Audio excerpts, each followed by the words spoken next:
Hi, உங்கள் ஃபோனில் ஒரு சீக்ரெட் பவர் இருக்குது. அது என்னன்னு தெரிஞ்சுக்கணும் அப்படின்னா டாப் ஸ்கில் அகாடமியை ஃபாலோ பண்ணிவிட்டு கன்டினியூ பண்ணுங்கள்.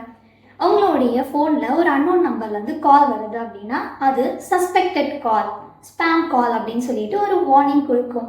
என்னைக்காவது யோசிச்சிருக்கீங்களா, நமக்கு வர கால் ஸ்பேமா சஸ்பெக்டடானு அதுக்கு எப்படி தெரியும் அப்படின்னு சொல்லி?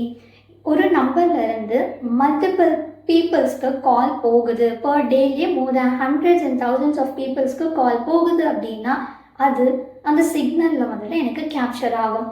ஸோ அது மட்டும் இல்லாமல் யூசர்ஸ் வந்துட்டு அந்த காலை ஸ்பேமு, ஃபேக்கு அப்படின்னு சொல்லிட்டு ரிப்போர்ட் பண்ணுவாங்க.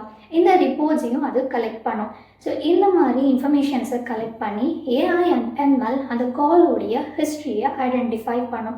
அந்த காலோடைய history, reports and logs, frequency, எத்தனை டைம் வந்துட்டு இந்த கால் போயிருக்கு அப்படின்றது எல்லாத்தையுமே வந்து அனலைஸ் பண்ணும்.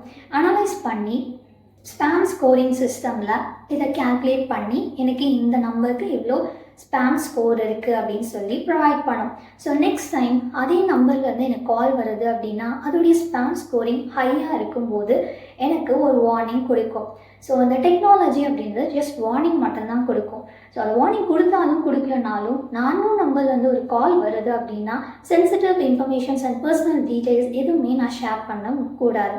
ஸோ நம்ம சேஃபாக இருக்கணும் அப்படின்னா ஸ்பேம் கால்ஸை அட்டன் பண்ணுறதுக்கு முன்னாடி என்ன இன்ஃபர்மேஷனை ஷேர் பண்ணணும், ஷேர் பண்ணக்கூடாது அப்படின்றத நம்ம தெரிஞ்சுக்கணும். So be safe, be smart, stay secure. Thanks for வாட்சிங்.